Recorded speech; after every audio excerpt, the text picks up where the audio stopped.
Here is my short reaction to the Christian apologists' 11 questions that atheists cannot answer.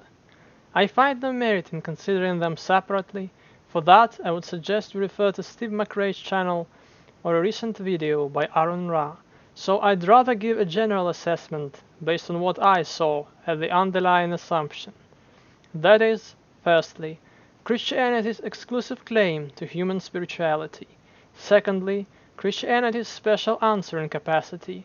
Thirdly, the homogeneity of the atheist's worldview. In my mind, the first two are limited in scope, as is any religious system, and the last is just false. To spice things up a little bit, I'll apply a Buddhist perspective. And I'll start by actually addressing her first question concerning the early martyrs purportedly seeing the risen Christ.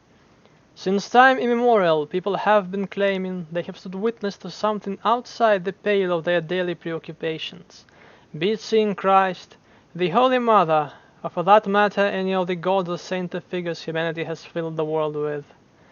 It shouldn't be much of a stretch to assume that some of such reports indeed come from genuine experiences that people have, not merely from ignorance, pattern-seeking wishfulness, or regurgitations of the popular myths. The feelings of awe and wonder, whatever their subject or stimulus behind them might have been, are to varying degrees a part of most, if not all, human life, and they seek interpretation, with some people desperately, and if it is not given, they assume one, influenced by whatever factors may impact a particular person's worldview, that heretofore believed, that commonly believed in one's milieu, or anything else which might have taken one's fancy. Sometimes people would apply a syncretic view, combining different ideas into what suits them better, with a particular flavor dominating over the others. Many fail to acknowledge that the roots of our mind's makeup and function lie in the world around us, and instead aspire to explanations muddled by mysticism. People 2,000 years ago were generally way more ready to accept supernatural explanations and interpret their feelings as influenced by, relating to, or indicative of such. Some gurus of the modern age have thousands of people testifying to their powers to raise the dead and heal the living, and yet you subscribe to the tales of yore, obfuscated by the relative paucity of extant sources, and prefer them to the tales of this age. Assertions of something special having happened, or happening still, is the basis of any religion. For some, it is a special accel point, revelation, resurrection, judgment. For some, an endless line of transmission of esoteric knowledge. People like tales of miracles. Teaching comes second. People are spiritual because people have complex minds, and complex minds interpret input in complex ways to make sense of the world and produce a picture thereof that would cohere, sometimes being far removed from reality as it is.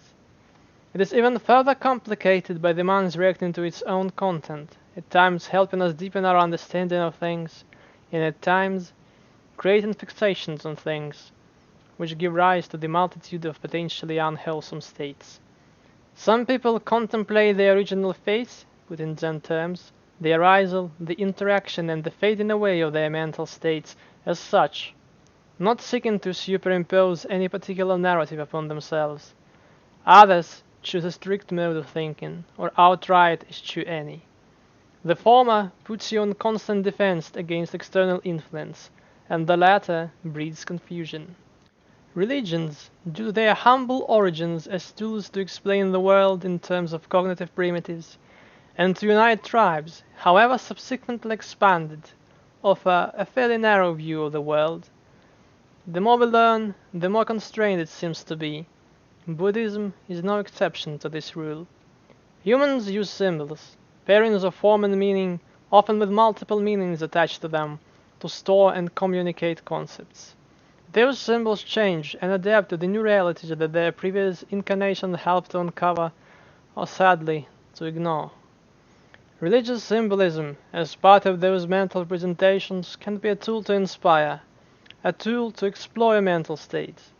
But as soon as you put your faith in that tool, you miss what it was originally meant to do. There is no need to defend religious dogma. if it cannot stand outside the religious context, in which case it would reflect something factual. How can you truly grasp that which you worship?